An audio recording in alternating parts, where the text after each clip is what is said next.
Boa noite.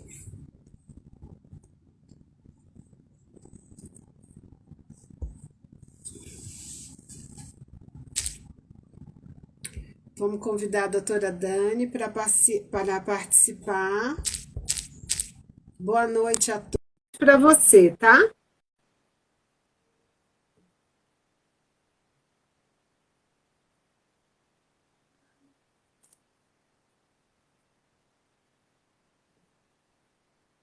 Dani, tudo bom? Você já está aí? Boa noite, pessoal. Tudo bem, Kelly? Muito obrigada pela presença. Vamos só esperar a doutora Dani entrar. Doutora Daniele Louro.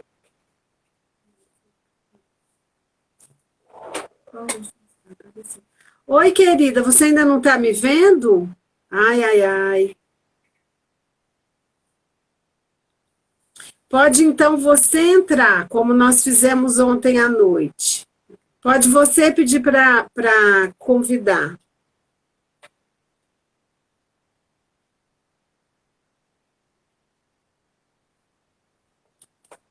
Você pode streamar ao vivo, né? Você pode streamar ao vivo, apareceu bem grande, você saiu. Não, Paulo, mas eu quero fazer tudo aqui. Dani, olha se chama aí o seu.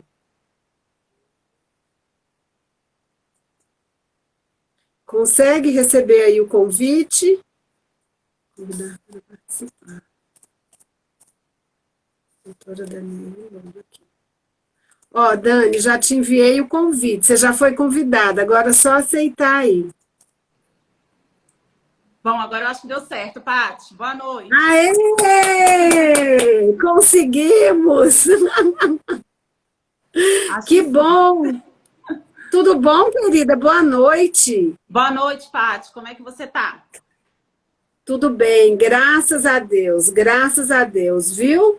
Que bom, muito obrigada. Queria te agradecer por você ter aceito esse convite para a gente conversar aqui um pouco sobre essas nossas questões tão desafiadoras aí do nosso cotidiano, né? Com certeza. É um prazer para mim estar aqui, né? Estou super empolgada. Muito obrigada, eu também. Então, doutora Daniela Louro, gastroenterologista e patologista, tem doutorado em ciências da saúde aqui pela UNB, é uma médica extremamente querida, os pacientes vêm com uma alegria tão grande e eles são muito obedientes, os pacientes são muito obedientes, viu? Meus parabéns. Acho que você faz um ótimo trabalho com eles, que eu sei. Porque eles vêm com um resultado, uma proposta, assim, sempre, eles vêm muito determinados. Então, muito obrigada. Então, Dani, eu queria agradecer, né? E queria, acho que a gente já pode iniciar aqui nossa conversa, agradecer a presença de todo mundo que está aqui com a gente, muito obrigada. E aí eu vou te pedir para você nos ajudar a entender, então, o que é essa esteatose hepática, o que é essa gordura no fígado, né? E de onde ela vem? Paty, eu brinco muito com os meus pacientes. Se você tá gordinho por fora, não tem como não estar gordinho por dentro. Então, a gordura no fígado é o acúmulo de lipídio, né, de gordura no fígado, nas células do fígado. Esse acúmulo de gordura funciona como um corpo estranho. É igual quando entra uma farpa no dedo. O dedo não inflama para botar a farpa para fora, é a mesma coisa. Quando você tem gordura no fígado, essa gordura causa uma inflamação no fígado e essa inflamação pode levar à fibrose. Fibrose é o quê? É quando a célula do fígado morre e vira uma cicatriz. Então, a gordura no fígado hoje é um problema de saúde pública, porque 1/4 da população mundial tem esteatose hepática. E é uma doença de amplo espectro. Você tem desde o paciente que tem só gordura no fígado, aquele paciente que tem gordura no fígado e inflamação, e aqueles pacientes com cirrose. E mesmo aqueles pacientes com câncer de fígado. Então, realmente, assim, a gordura no fígado é uma coisa muito importante na nossa população hoje, que tem que ser combatida, e ela pode levar a doenças graves como infarto, derrame, que são as principais causas de morte nesses pacientes, e também cirrose e câncer de fígado. E sabe, Dani, uma das coisas que eu percebo muito e que eu confesso que me causa muita inquietude.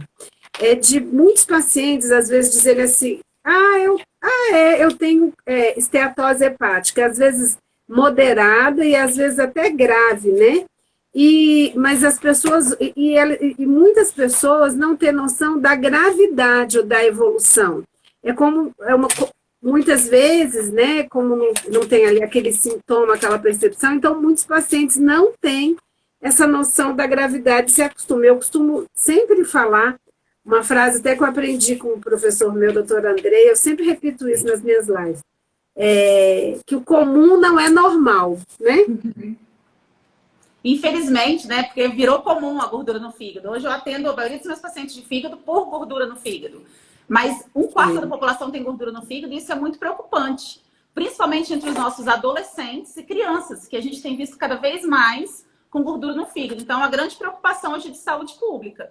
E é muito difícil porque o tratamento da gordura no fígado é uma coisa difícil, que eu acho que a gente vai discutir aqui com calma sobre isso. Eu vou precisar, inclusive, da sua ajuda aí nas orientações de mudanças de estilo de vida, com dieta, porque realmente precisa do engajamento desse paciente. Muitas vezes esse paciente, ele tem dificuldade, né, de se enganjar em perder peso, em fazer atividade física.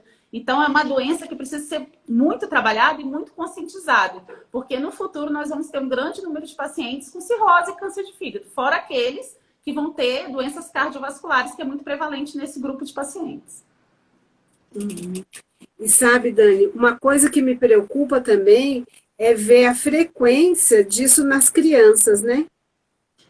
A obesidade está muito comum, né? E começa na infância. Essa questão do fast food, das comidas ricas em... Inclusive, tem uma pergunta aqui da Beatriz. Isso. Crianças e adolescentes podem ter esteatose. Sim, e está cada vez mais prevalente. Porque a gente fica comendo muito porcaria. A dieta está rica em carboidrato, rica em gordura. E isso acaba contribuindo para a obesidade, que é um dos fatores principais da presença de esteatose.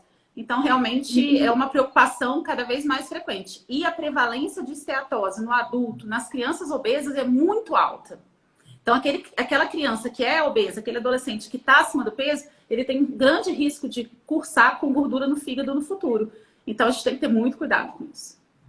E já no presente, eu tenho pacientes assim, Dani, de 12 anos, 12... O paciente mais jovem que eu atendi com esteatose hepática tem 10 anos. Mas é muito cedo, né? Imagina, uma criança com 10 anos já ter esse tipo de complicação. A gente costuma dizer, olha, se aos 10 anos tem assim, aos 20, quando ele está é a hora de se preparar para ir para a faculdade, se a gente não mudar esse estilo de vida, essa rotina, aos 20, ao invés dele estar preparado para entrar na universidade, ele tem que estar se preparando só para as questões de saúde, ele vai lidar com uma série de dificuldades, né? Então, ao invés de estar pensando nessas coisas boas dessa faixa etária, não, tem que antecipa muito. E acaba que a gente, no consultório, eu me lembro sempre da gente comentar, e com os pacientes muitas vezes falam, meu pai teve diabetes, meu avô tinha diabetes, mas aquele diabetes que a pessoa já tinha quando estava mais velho. E, infelizmente, essas doenças, essas complicações, a gente está vendo nas crianças e nos adolescentes. O paciente que tem uma história familiar de diabetes, ele já tem um fator de risco para síndrome metabólica, que é a principal causa de esteatose hoje no nosso país, né? Que a esteatose ela pode ter 3 causas diferentes. A síndrome metabólica, que são esses fatores associados à obesidade, hipertensão, dislipidemia, aumento da circunferência abdominal, dislipidemia, colesterol e triglicerídeo alto, né?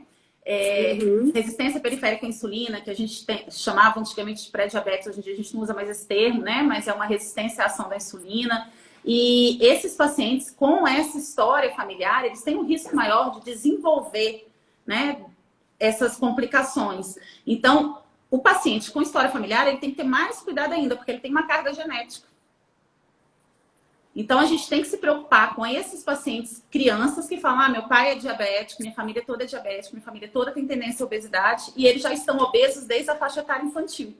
Esses são os pacientes que vão ter complicações. E as comorbidades relacionadas a essas doenças metabólicas são comorbidades incapacitantes, né? Infarto, derrame, muitas vezes o paciente vai ter, né, depressão, gordura no fígado, chance de cirrose. O câncer de fígado, hoje em dia, a gente tem visto cada vez aparecer em pacientes que às vezes nem tem uma doença hepática tão, como é que eu vou dizer, tão avançada. Então, realmente, a gente tem que se preocupar com as nossas crianças e adolescentes, principalmente, respondendo a pergunta da Bia, que podem ter gordura no fígado.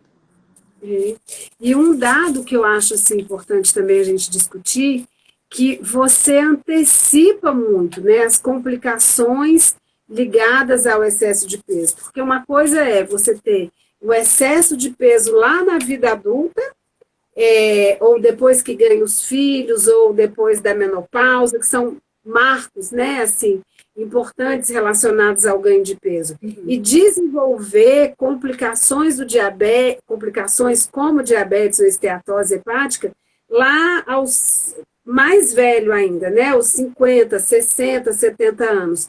E outra coisa, uma criança já desenvolver isso. Você antecipa muito dessas doenças, dessas complicações. Eu acho que você diminui a qualidade de vida desse adulto, se ele começa a ficar obeso e com gordura no fígado e síndrome metabólica muito cedo, e você aumenta muito a chance de morbidade e mortalidade precoce. É muito grave isso. Dani, e me diga uma coisa, tem algum sintoma específico que a pessoa pode pensar assim, isso sugere um quadro de gordura no fígado? Então, não tem sintoma específico. Mas se você tem história familiar de alguma descompensação metabólica, como diabetes, hipertensão, colesterol triglicerídeo alto, se está acima do peso, né, você pode desconfiar, que como eu falei, não tem como engordar só por fora, você vai acabar engordando o fígado também, que é um órgão ávido por gordura. Então, assim, você não tem sintomas, mas você desconfia desses pacientes com descompensações metabólicas. Por exemplo, a esteatose no diabético é 2 vezes mais prevalente do que na população sem diabetes. Então, tem alguns fatores de risco que a gente tem que se ligar, que é um indivíduo com maior prevalência de esteatose. Mas realmente não tem sintomas. Infelizmente, as doenças do fígado, os sintomas são muito inespecíficos, né? E você acaba tendo sintomas só em fases mais avançadas de doença. Então, realmente, como a gente quer evitar que o paciente tenha fibrose avançada, cirrose, o ideal é que esse diagnóstico seja feito o mais precoce possível e o tratamento também. E como é feito, geralmente, o diagnóstico? O exame de screening da gordura no fígado é a ecografia, porque é um exame barato, né? Sem contraindicações e que é muito fácil de acesso. Então, assim, hoje a gente deveria fazer ecografia, né? Pelo menos uma vez ao ano em toda a população. E aí, uma vez achando esteatose na ecografia, esse paciente tem que procurar ajuda médica. E eu falo para os meus pacientes também que eu não consigo resolver o problema sozinha. É uma doença multidisciplinar. Você precisa do endócrino, porque é uma doença metabólica, né? Você precisa do cardiologista, porque o risco cardiovascular desse paciente é aumentado. Você precisa do hepatologista, que no caso vai estadiar a doença do fígado e vai dizer se é mais grave ou menos grave, né? Quais são os possíveis tratamentos. A gente precisa do nutricionista, que é imprescindível, porque realmente para você chegar a ter um impacto no fígado, com melhora, né, histológica da inflamação, da diminuição da fibrose, você precisa ter uma perda de peso de 7 a 10% do peso corporal, o que não é fácil. O nutricionista é super importante aí nessas orientações da mudança no estilo de vida. E você precisa ter exercício físico, que os estudos também demonstram que tem que ser pelo menos 4 vezes por semana, aeróbico e exercício de resistência com musculação. Então, assim, é um longo caminho a percorrer. E a gente precisa de uma equipe multidisciplinar. Sozinha a gente não consegue resolver o problema desse paciente. Ô, Dani, olha que bonitinho, ó, sua mãe mandou uma mensagem aqui para você, ó. Oi, filho, estão amando suas informações. Obrigada, mãe. Minha fã de carteirinha. Não é, menina? Isso é muito bom, esse carinho assim, todas as horas, não é? Muito bem, dona Marlene, parabéns. Viu? Sua filha merece esse carinho, ela é assim, tão carinhosa. Todos os seus pacientes falam isso, Dani, que você é muito carinhosa, muito cuidadosa. Mas parabéns. A gente faz por amor, né, Paty? Eu sei que você entende o que eu falo. A gente ensina por amor, atende o paciente com amor, tenta explicar, ser o mais, como é que eu falo, mais claro, ajudar o máximo possível para esse paciente atingir a meta dele, né? Conseguir atingir a perda de peso que a gente espera, conseguir mudar os hábitos de vida. É um trabalhinho de formiguinha, mas eu acho que a gente faz com muito amor. Você também faz isso muito bem, eu tenho certeza. Isso que você fala, né, de um trabalho de formiguinha, da gente ir devagar, eu acho que é um dos grandes desafios na nossa área, né? Porque muitas vezes as pessoas querem muito assim, resultados muito rápidos, rápidos, rápidos. A gente vive numa sociedade rápida. E daí as pessoas buscam muito, às vezes fórmulas muito milagrosas que ajudassem numa redução de peso muito intensa e na resolução na resolução mesmo do caso. E a gente acaba identificando que não é assim. As mudanças, elas muitas vezes fazendo mudanças mais graduais, você consegue manter isso por mais tempo, né? E aproveitando aí essa questão do tempo, em quanto tempo, em média, vocês reavaliam esses pacientes? Quando a pessoa tem quanto de redução de peso, ou é um tratamento, por exemplo, como a mamografia, que a gente sabe, a mamografia a gente deve fazer anualmente, né? Alguns exames. Qual é a periodicidade que deve ser feito esse exame, Então, a ecografia? A ecografia, na minha cabeça, deve ser solicitada anualmente. Pode ser solicitada pelo ginecologista, pelo cardiologista, pelo endocrinologista, por qualquer especialidade médica. Ultrassom é um exame não invasivo que você tem uma abordagem de todos os órgãos abdominais e, assim, uma performance boa no diagnóstico de doenças como a gordura no fígado. Quando você tem uma gordura no fígado, pelo ultrassom, você já tem uma gordura no fígado significante. Então, assim, eu acho que você achar esteatose no ultrassom, esse paciente tem que ser acompanhado por um hepatologista. Então, por mais que as sociedades falem, não, esse paciente pode ser acompanhado na atenção primária, pelo clínico, e só se tiver fibrose deve ser encaminhado para o hepatologista, eu já penso diferente.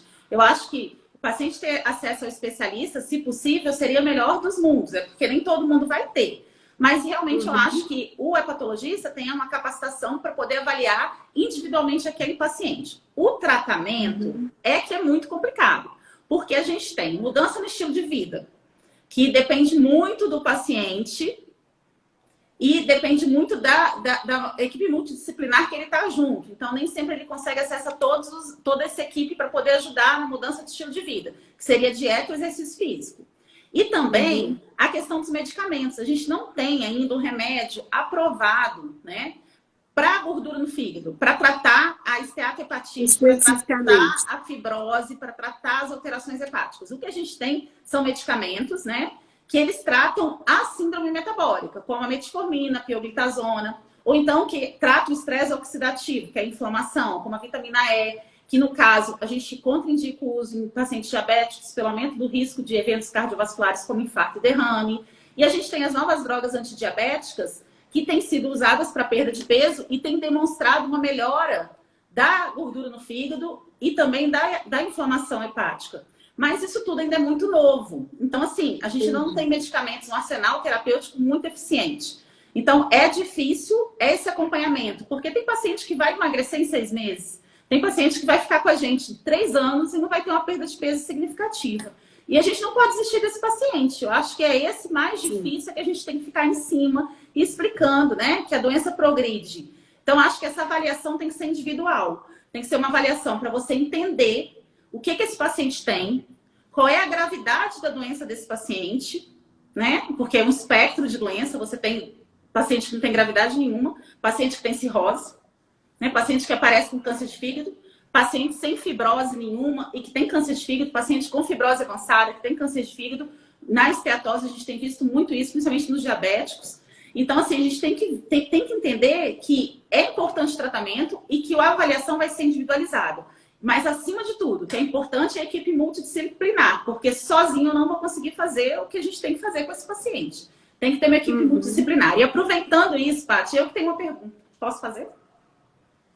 Pode. Deixa eu só fazer 2 perguntas que estão aqui, Dani. Primeiro, só o paciente obeso desenvolve esteatose hepática? Não. A gente tem hoje a Lean NASH, né? Que é um termo em inglês que significa esteatose do paciente magro.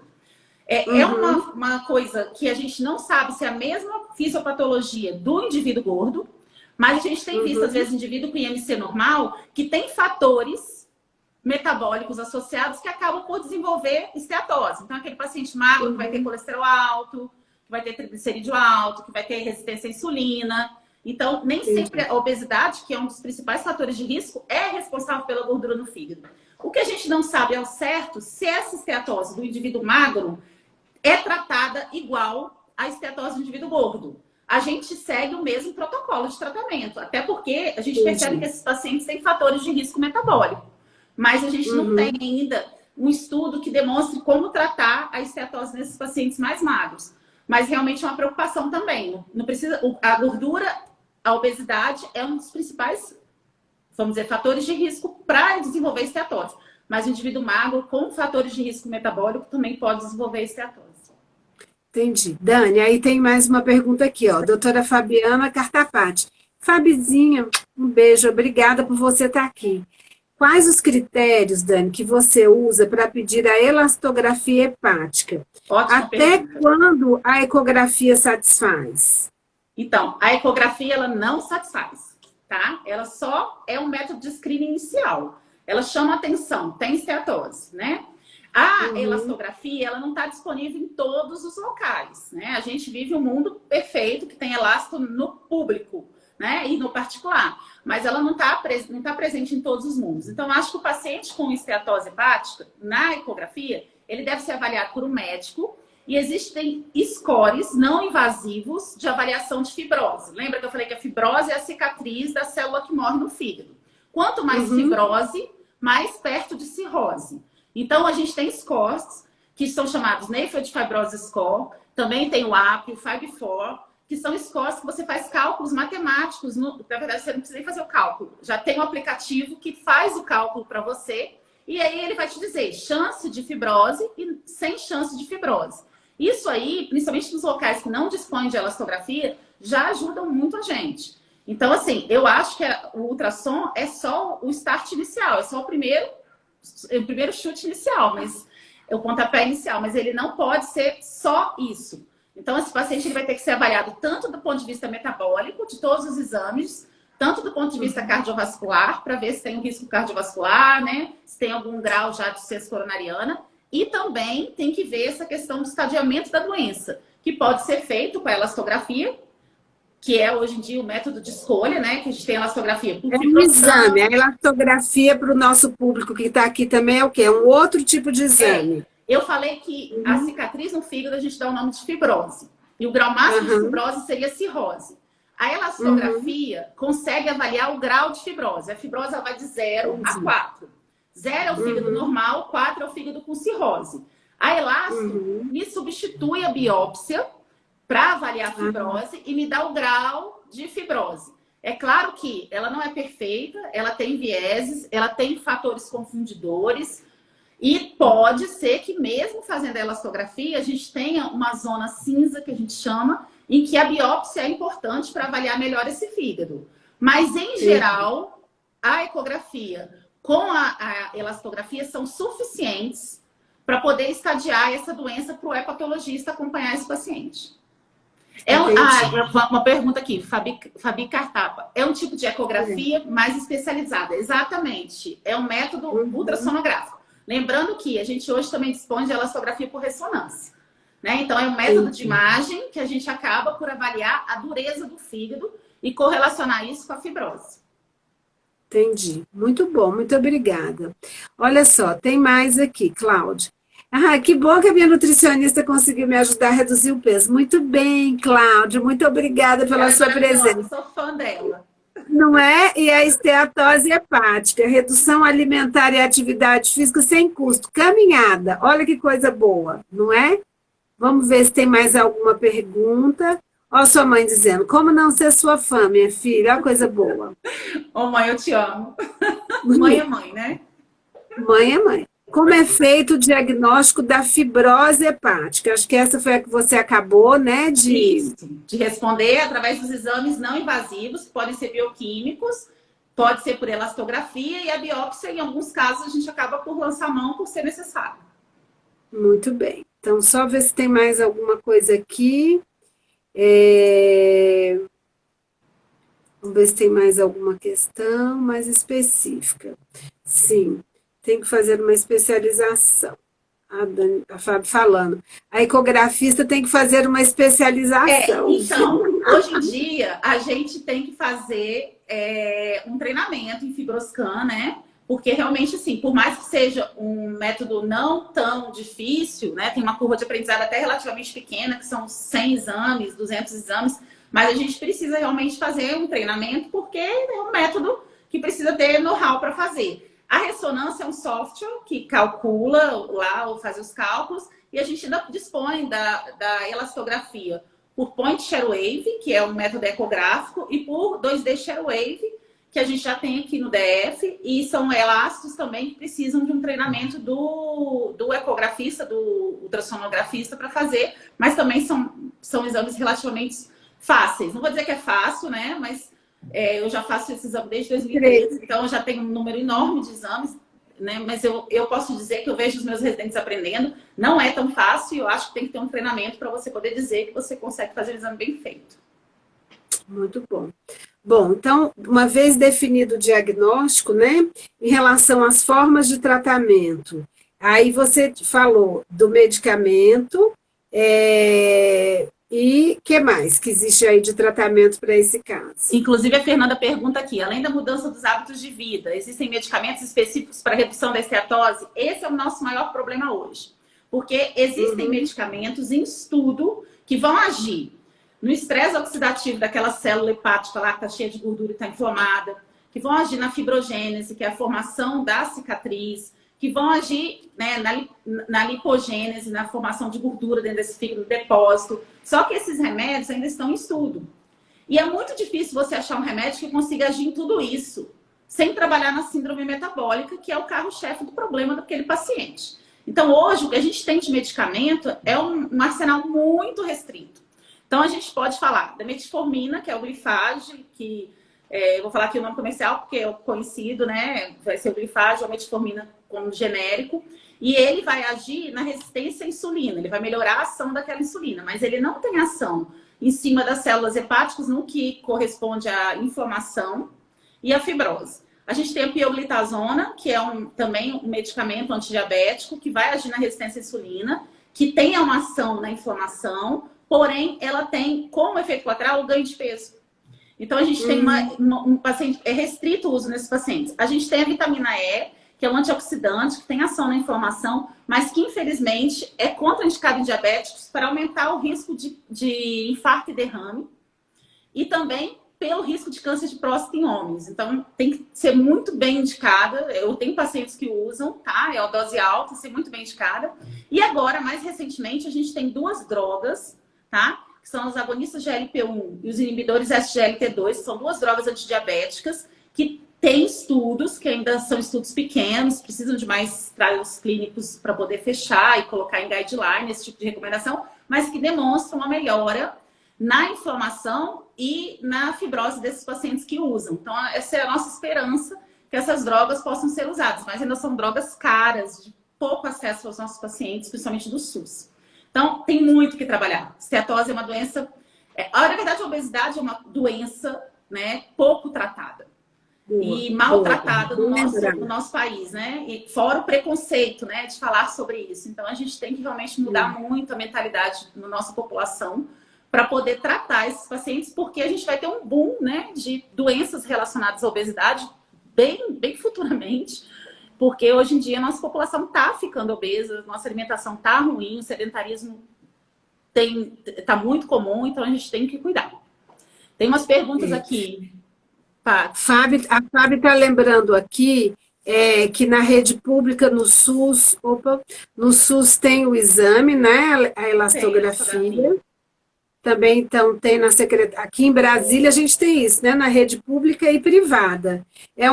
Ainda vivemos, eu penso, num número, numa qualidade, assim, num serviço de saúde ainda muito, como você disse, no mundo dos sonhos aqui em Brasília, né? Apesar da falta, né, de muita coisa ainda, a gente ainda vive num mundo que tem acesso a exames complementares, mas elaborados, né? Por isso que eu até falo que só a ecografia não basta, mas a gente não precisa se prender a elastografia. Existem os métodos não invasivos bioquímicos que a gente pode lançar a mão para avaliar esse paciente. Tem aqui uma pergunta: quais são os primeiros sintomas, né? A maioria das vezes não tem sintoma, Oliver. A gente tem que lembrar que se você está acima do peso, se você tem algum fator metabólico, hipertensão, colesterol triglicerídeo alto, diabetes, você tem que fazer ultrassom e tem que investigar esteatose hepática, porque realmente é uma doença silenciosa e isso só vai ter sintoma em fases mais complexas. Tem esteatose grau 3, a Rose Vargas fala. A esteatose, ela tem uma classificação, né? Em leve, moderada e severa. Seria grau 1, grau 2, grau 3. Essa classificação varia, mas a maioria dos exames possibilita a gente dizer isso. Então, o ultrassom vai dizer esteatose grau 1, grau 2, grau 3. A ressonância vai dizer esteatose grau 1, grau 2, grau 3. A elastografia vai dizer esteatose grau 1, grau 2, grau 3. O que vai mudar é que a ecografia, ela não é capaz de quantificar em número ou em porcentagem essa esteatose, por ser o exame mais simples. Enquanto a ressonância e a elastografia conseguem dar um número para a gente, uma porcentagem de gordura, o que facilita no acompanhamento. Então, é importante também não só a avaliação da fibrose, mas a avaliação da quantidade de gordura e da melhora desse paciente com o tratamento. Isso mesmo. Bom, muito bom, Dani, obrigada. E me conte uma coisa, e sobre o estilo de vida? Então, vamos lá. Eu tenho perguntas para você sobre o estilo de vida. Posso fazer? Só essa aqui, a fibrose é reversível? Então, o grau máximo de fibrose, que seria cirrose, a célula já morreu e já virou cicatriz por completo. Essa fibrose grau 4 não seria reversível. Agora, enquanto você tem outros graus de fibrose, fibrose grau 1, 2, 3, que você ainda não tem um nódulo, que quando você tem vários hepatócitos que morrem, né? E fazem ali uma fibrose mais avançada, você consegue regredir. Então, só quando você já tem cirrose estabelecida que você não regride. Todas as outras fases de fibrose são possíveis de regressão.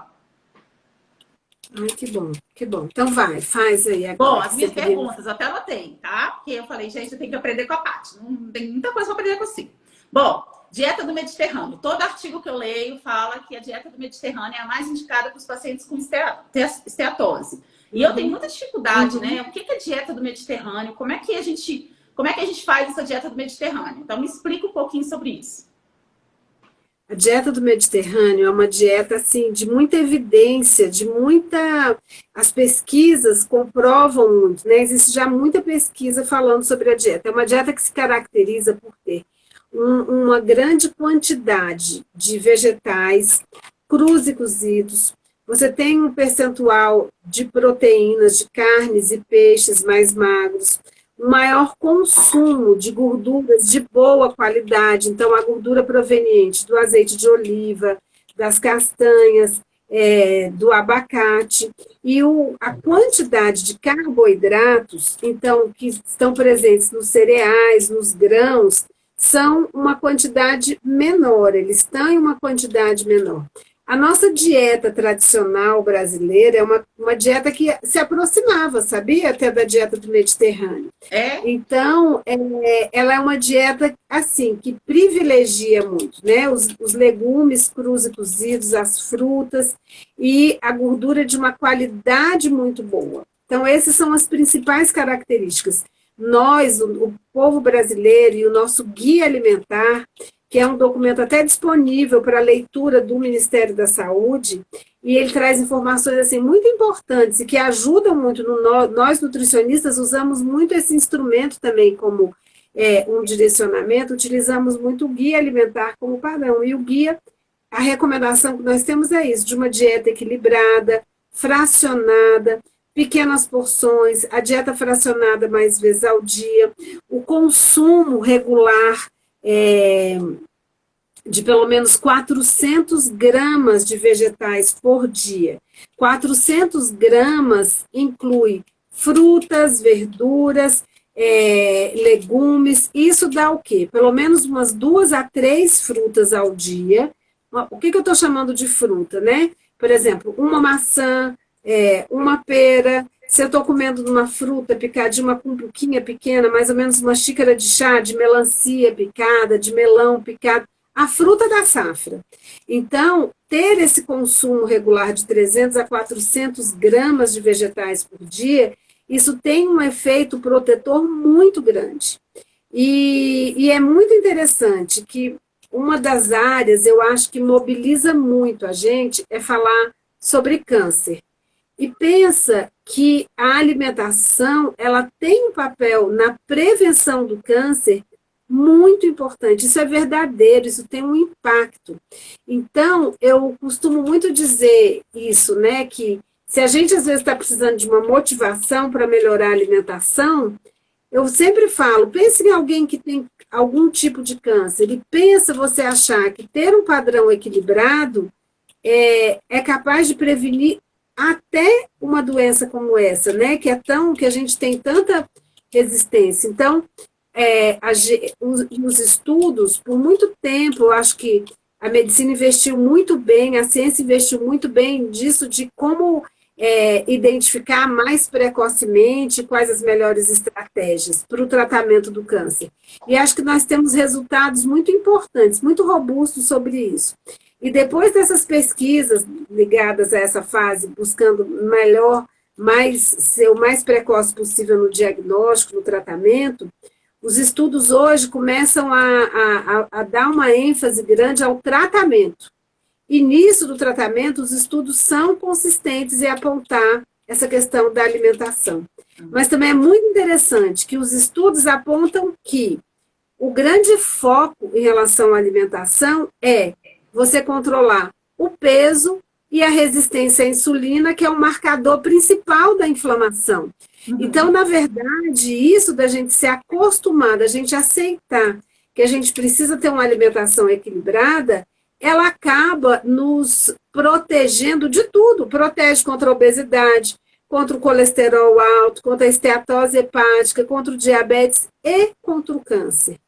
Então, quando a gente fala da dieta mediterrânea, a dieta mediterrânea também tem essas características preventivas anti-inflamatórias. Por quê?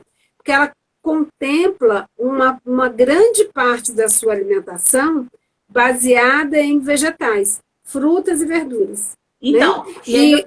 E a proteína magra, as gorduras de boa qualidade. E a carne vermelha também. A carne vermelha ela não está extinta disso, mas desde que seja uma carne de qualidade, que seja pobre em gordura. Mais magra, né? E eu tenho, você falou em fruta, né? Falou na questão do câncer, a gente tem que lembrar que a obesidade, a má alimentação é um fator inflamatório geral. A gente não está inflamando só o fígado, né? A gente está inflamando o organismo como um todo.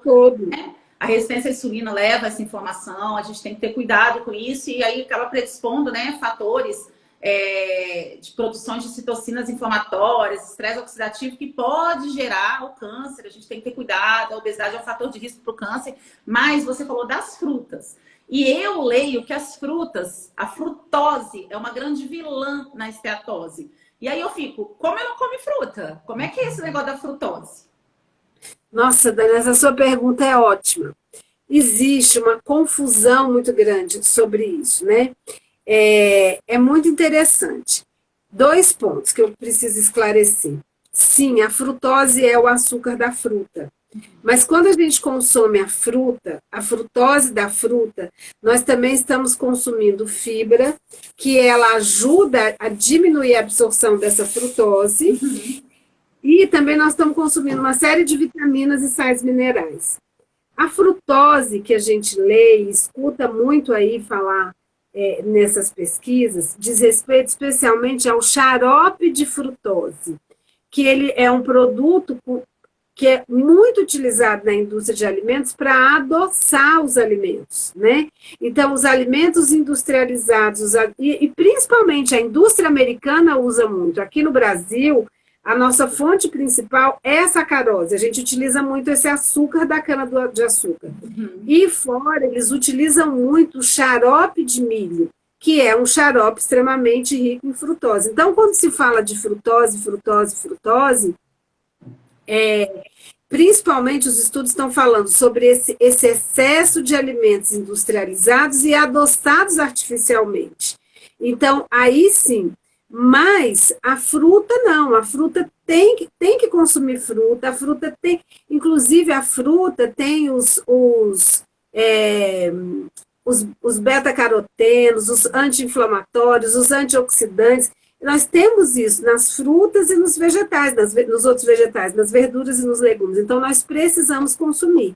Agora, mesmo fruta, eu também tenho que consumir numa quantidade limitada. Não é porque é fruta que eu vou sentar e comer um balde de uva, né? Tem pacientes que quando ele quer comer uva, ele fala, doutora, quando eu sento, se eu tomei compulsivo, agora eu consumo uva. E aí eu consumo 2, 3 potinhos daqueles de uva. Ou seja, numa sentada, a pessoa come 1,5 kg de fruta. Aí tá errado. Tá errado. Então, mesmo sendo frutas, você precisa consumir numa coisa. Tudo tem limite, Dani. Não tem nada. Eu acho que está aí o grande desafio da nutrição. É isso. É a gente entender e que mesmo essas coisas boas da vida tem limite. E a fruta é um alimento de alta qualidade, sim. Mas mesmo sendo um alimento de qualidade, ele precisa ter limite. O azeite de oliva é uma gordura de qualidade, sim. Mas mesmo sendo uma gordura de qualidade, tudo que a gente consumir mais do que o corpo precisa, o corpo não sabe transformar aquele excesso. Ele usa o excesso, seja do que for, e vai transformar em gordura. Então, tudo eu posso, mas eu preciso ter essa noção de que eu preciso de uma quantidade limitada. Né? Eu tenho ainda mais 2 dúvidas. Vou perguntar aqui mais rapidamente, que eu vi que tem outras perguntas aí para a gente responder. Mas, assim, a dieta low carb, super da moda, né? Eu não sei se seria a melhor indicação para paciente com esteatose. Quero ouvir tua opinião. E o jejum intermitente? Olha só, uma das nossas grandes preocupações não é só a redução do peso, mas também a manutenção desse peso. Então, tanto a dieta low carb como o jejum intermitente, eles não são situações que estão próximos à fisiologia. Então, o que a gente trabalha, um dos instrumentos, né, do foco da educação nutricional e da reeducação alimentar, é você tentar deixar a dieta mais equilibrada, mais perto da fisiologia, só que fazendo essa redução gradual. E o mais individualizado possível, porque um dos fatores que melhora a adesão é a individualização do tratamento. Essa é a grande dificuldade. Então, nós temos, igual eu comentei aqui, que tem pacientes que querem sentar e comer 1,5 kg de frutas, para um outro consumir 100 gramas de fruta é o problema. Então, eu não vou achar que a mesma solução que eu tenho para um, eu vou ter para o outro. Né? Então, por isso a gente precisa da individualização do tratamento. Mas o jejum intermitente, ele é muito agressivo, tira a pessoa muito do padrão e os estudos cada vez mais mostram que ele se aproxima muito ou muitas vezes desencadeia uma outra coisa muito ruim, que são os transtornos periódicos de compulsão alimentar. Então, a pessoa limita a alimentação e depois, quando ela vai consumir, ela já está tão saturada que ela tão desesperada, né? A palavra um pouco desespero. Saturada, que ao invés de ela chegar num padrão normal e consumir menos, não. Ela ficou um período de jejum intermitente e o outro período de compulsão alimentar. Então, é muito ruim. Eu não utilizo muito nenhuma das estratégias, dessas 2 estratégias. Eu gosto muito de uma restrição mais reduzida. Agora, eu também só queria destacar rapidamente que o problema é que o nosso padrão é muito é uma dieta de muito carboidrato.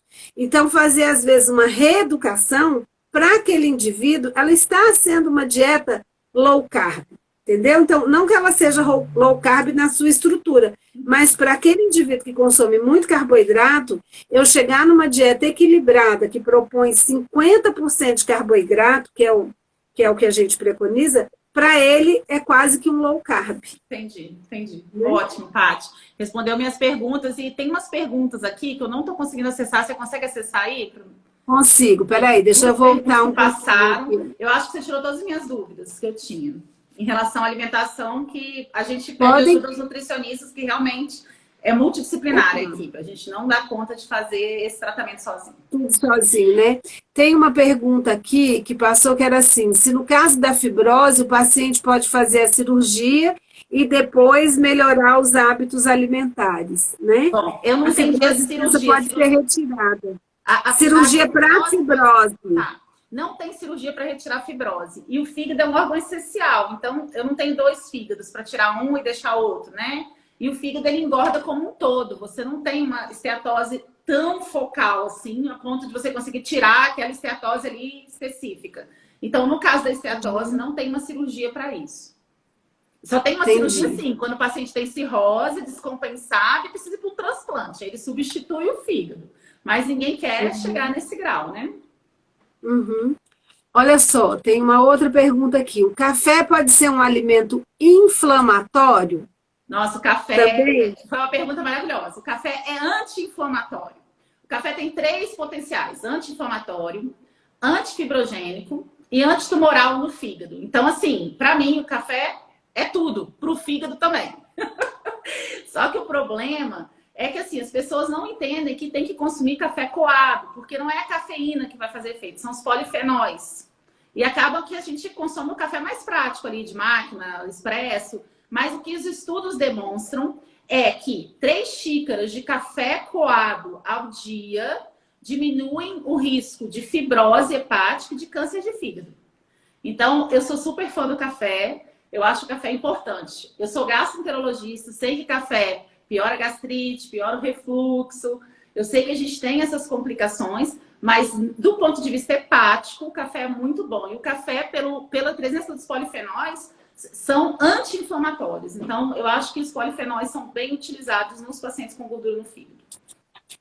Agora, eu também só queria destacar assim: cuidado com a quantidade do café e com a quantidade de açúcar que você vai adicionar ao café. Senão a gente acaba perdendo um pouco essas propriedades, né? Então, às vezes, não é só o alimento em si, é aquilo que a gente agrega, né? E aí toma um café, come uns biscoitinhos, vai fazendo assim umas outras. Gente, umas é o outras café. coisas. Então, e assim, cuidado. Eu brinco, né, que é o café raiz, é sem açúcar. Sem açúcar e coado.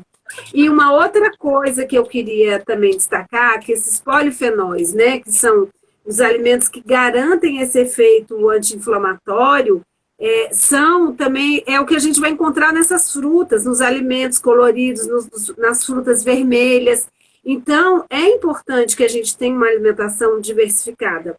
Em nutrição, a qualidade está na diversidade. Quanto mais diversificado o meu padrão, melhor.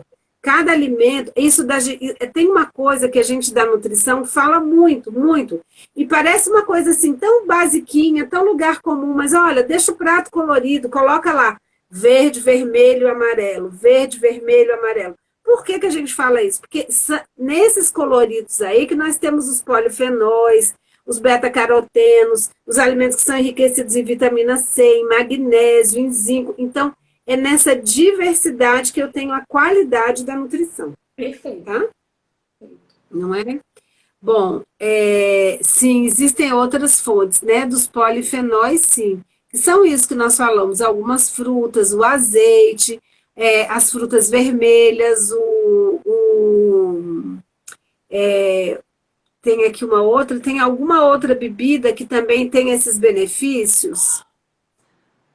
Então, eu tenho medo do chá verde, porque ele pode ser hepatotóxico para algumas pessoas. Eu sei que ele também é rico em polifenóis, mas eu acho assim que o café é seguro, né? A gente tem um consumo de café por milhões de anos, muitos anos, e a gente tem uma segurança maior.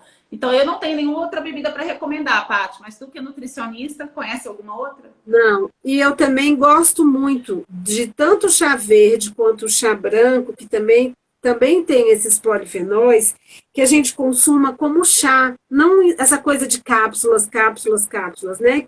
Você pode ter isso de uma forma mais segura na alimentação se você inclui na alimentação de uma forma mais regular, mais frequente, não precisa de uma quantidade ainda muito grande, né? É como, por exemplo, também os efeitos que a gente tem da cúrcuma, do açafrão. Se você passar a utilizar esses alimentos, eu utilizo aqui na minha casa pelo menos 2 a 3 vezes por semana a comida com açafrão, ou no arroz, ou no frango. Então, isso de deixar a alimentação mais rica, ter isso como um hábito. Então, é claro que existem momentos que o paciente precisa de algum tratamento um pouco mais agressivo, uma redução mais pontual, de peso, mas o que é ilegal, o que eu acho que é muito importante, é a gente adotar isso como um estilo de vida. Entender que não é só para 1 mês, 2 meses, 6 meses ou 1 ano. Não, é que a gente tem que incorporar isso gradualmente para poder fazendo cada vez mais frequente. Dani, eu queria te perguntar uma coisa. Tem aqui umas outras perguntas, mas eu queria que você falasse um pouquinho sobre o álcool. Ai, ótima pergunta. Todo paciente com esteatose no meu consultório, doutora, eu posso beber?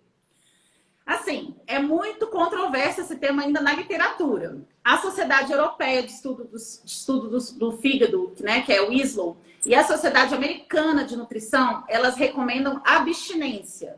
Por quê? Porque o uso do álcool também favorece o acúmulo de gordura no fígado. Então, você teria um outro fator, né, para engordar o fígado, que seria arriscado nos pacientes que já têm gordura no fígado. A Sociedade Americana de Estudos do Fígado, que chama SLD, ela não se posiciona por falta de evidências científicas ainda. Mas eu falo para os meus pacientes, não pode beber. Principalmente naqueles que têm inflamação, porque existe um risco de evolução para fibrose e o uso do álcool pode favorecer e até fazer com que isso aconteça mais rápido. Então, realmente, o álcool, para quem tem esteatose, não é legal. Eu acho que... Gasguei, desculpa. Mas cabe aqui no álcool, quando a gente fala do álcool, aquele mesmo comentário sobre o café. A gente tem que ter um cuidado grande, porque às vezes não é só a bebida em si, né? São todos os agregados, os petiscos, as outras coisas que vêm, que geralmente estão muito ligados a essas questões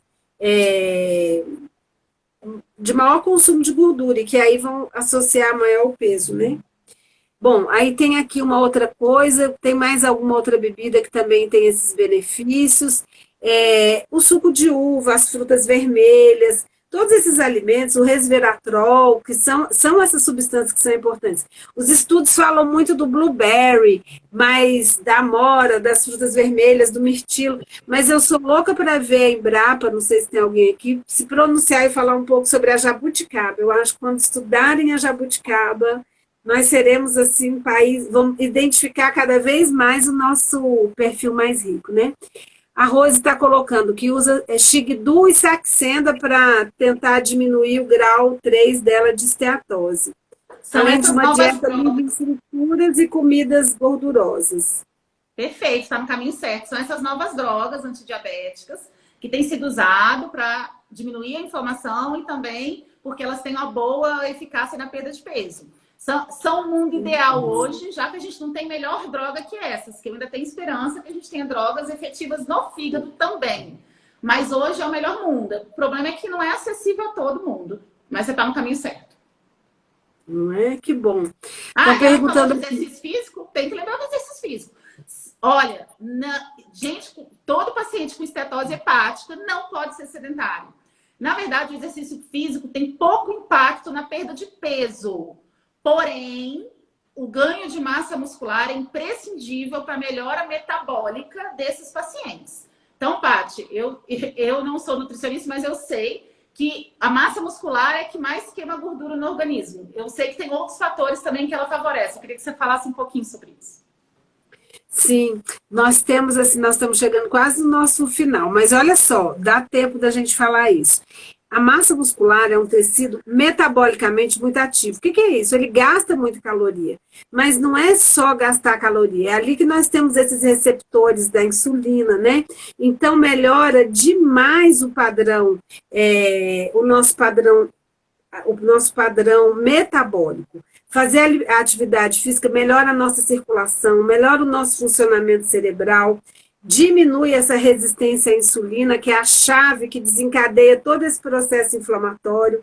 E a Organização Mundial de Saúde, ela preconiza desde 2020, em dezembro de 2020, ela lança um documento em que ela recomenda, né, até de 150 a 300 minutos de atividade física semanal e pelo menos com 2 dias dentro desse período todo, que tenhamos pelo menos 2 dias de atividade resistida, ou tipo uma musculação, mas de esforço exatamente para aumentar a nossa massa muscular. Então, sim, de fato, a atividade física, ela é, assim, um fator que completa esse nosso tratamento, né?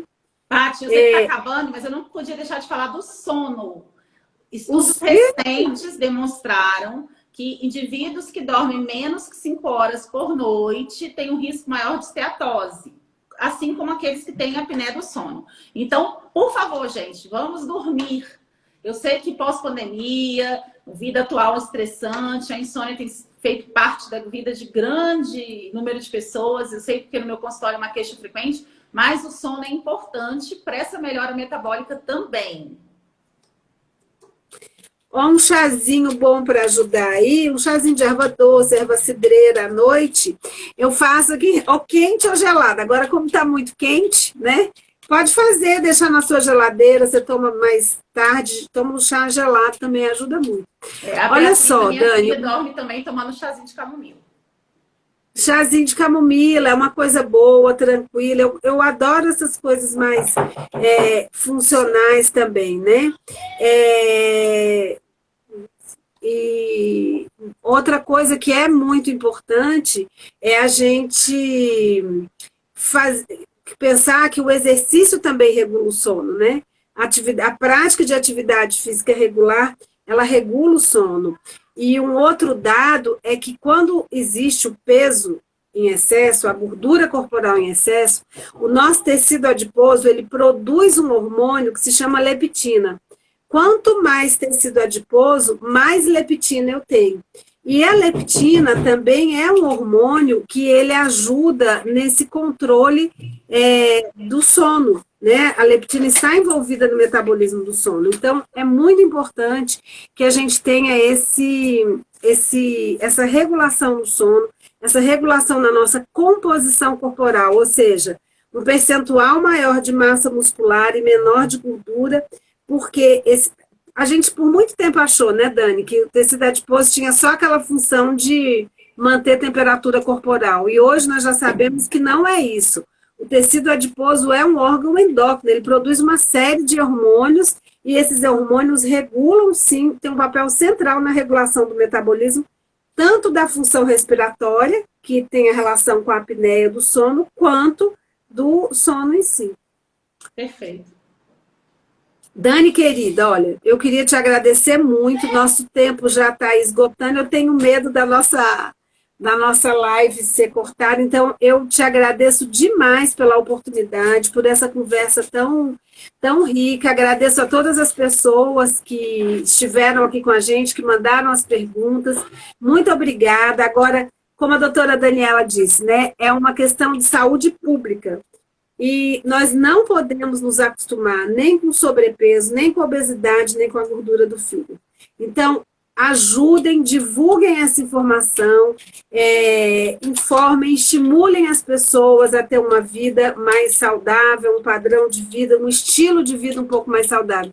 E também eu acho importante dizer, a gente tem que incorporar isso, saber que o estilo de vida saudável contempla nossas saídas, comidas gostosas, a vida festiva, contempla. O que a gente precisa é entender o limite de cada uma dessas coisas e ter práticas diárias que nos protejam. A alimentação tem um efeito protetor.